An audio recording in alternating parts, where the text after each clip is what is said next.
साईं के था जन्मदिन, लव यू साईं मेरे लाल दास, सदा दिल चमकिया हरदम, लव यू साईं मेरे लाल दास। विश कयूं साईं के था जन्मदिन, लव यू साईं मेरे लाल दास, सदा दिल चमकिया हरदम, लव यू साईं मेरे लाल दास, साईं मेरे लाल दास।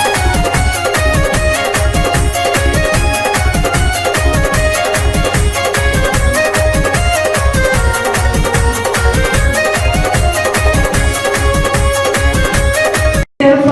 शो या डेकोरेशन आरती में ज़रूरी न हूंदो आहे, उनमें जेके जेके शयूं ज़रूरी हूंदियूं उहे हुजणु ज़रूरी आहे। त किथे किथे उहे शयूं बराबरि आहिनि, किथे न आहे कि सभु कंहिं सजावट बि कई आहे ऐं आरती खे कोशिशि करे उन्हनि पूरी करण जी कोशिशि कई आहे, पर ईअं न आहे कि सभिनी खे पहिरों नंबर मिली सघे थो, पर तॾहिं बि जिन जिन कोशिशि कई आहे मां उन्हनि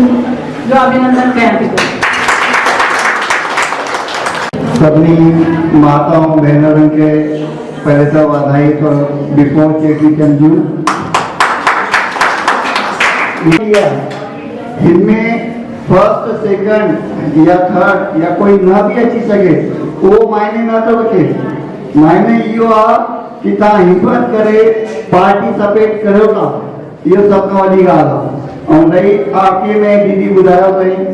कि भाई आपके में जेके शयूं जरूरी होंदा है उनते भी जाम मार्क्स होंदा है, ये हल्दी कुमकुम कपूर ये इत्यादि जेके पदार्थ हैं आरती के अंदर जा तो वो हुजण जरूरी है। तेका वो डेकोरेशन के यानी हर के अलग अलग मार्क्स होंदा है, तो उन हिसाब से असा जज करो। अगर कोई न भी अची सको टियों नंबर ॿियों नंबर एक नंबर में तो वो लाल साईं के मंदिर में हमेशा पहलो नंबर ही रहंदो।